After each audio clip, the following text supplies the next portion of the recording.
কেন কেন কেন কেন কেন কেন কেন কেন কেন কেমিক্যাল ভরা আমার দেশের খাদ্য ওষুধ পানি? কেন যানজট আর দূষিত হাওয়ায় বিষাক্ত রাজধানী?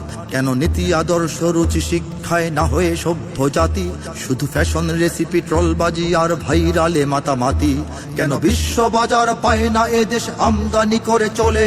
কেন আইন শৃঙ্খলা নিরাপত্তায় দেশ গেল রসাতলে? কেন দুর্নীতিবাজ লুটেরারা পায় আশ্রয়